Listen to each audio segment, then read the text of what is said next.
The US and China saw their rivalry reach new heights in 2021 as both countries embarked on trade, defense, and diplomatic policies marked by increased suspicion and antagonism. This trend looks likely to continue into 2022.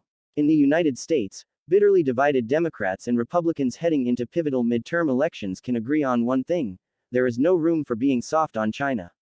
In Beijing, President Xi Jinping is preparing to further cement his power at China's helm during the Beijing Winter Olympics portends a rocky start to 2022. The US has already said it will not send government officials to the Games, and the UK and Australia have joined Washington's diplomatic boycott. China, in response, promised unspecified consequences for the move.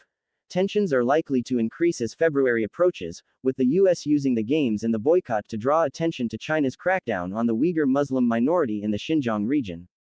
In Hong Kong, Beijing's continued pressure on the territory's civil liberties will also continue into 2022, as more and more pro-democracy activists are incarcerated under a national security law that was put in place in 2020. As Hong Kong's special autonomy is slowly being worn away by Beijing, nearby Taiwan watches warily as Chinese planes in recent months have carried out hundreds of sorties into its defense identification zone. In 2021, the US has angered Beijing by sending unofficial delegations of lawmakers to Taiwan and expressing support for the government of President Tsai Ing-wen. China abhors any question of Taiwanese independence. Under Xi, Beijing is pursuing a policy of inevitable reunion of Taiwan with the mainland. China can be expected in 2022 to continue opposing attempts at diplomatic recognition of Taiwan, along with efforts by Taipei to participate in international organizations. As tensions continue in the Taiwan Strait, the possibility of a Chinese military invasion is seen as the most dangerous potential flashpoint for armed conflict between the US and China. However, as the Communist Party prepares for its big event, they are more likely to want stability than saber-rattling.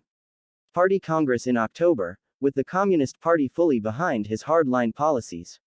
Cybersecurity will be a big issue moving forward, affecting both economic and strategic policy.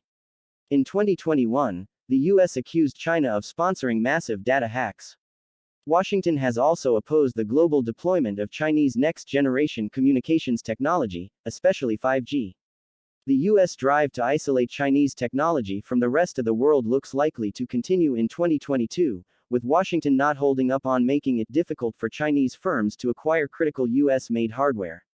China's economic expansion is expected to slow in 2022, with some estimates suggesting that growth could be just 5% next year. Some analysts say this could provide an incentive for Beijing to work with the US on softening Trump-era trade barriers. In November, Biden and Xi held a teleconference during which both leaders pledged to manage competition in the future. But observers remain skeptical about the prospect of the two countries working together to amicably resolve their differences. I think the easing of economic and trade tensions between China and the US is probably temporary, as confrontation remains the main theme, said Shen Ling, an economist at the East China University of Science and Technology.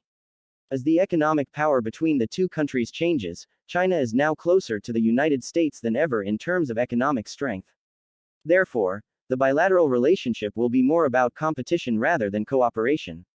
Both sides are becoming increasingly locked in an existential competition to prove which system of governance is superior. For China as a rising power, it is state-controlled capitalism and the rise of the East. Domestic politics will heavily influence both US and Chinese policies in 2022 due to China's 20th Party Congress and the US midterm elections. Therefore, I'm not optimistic that significant progress will be made on any issue, Glazer said. However, if it is in the interests of both countries to make some agreements, that remains possible.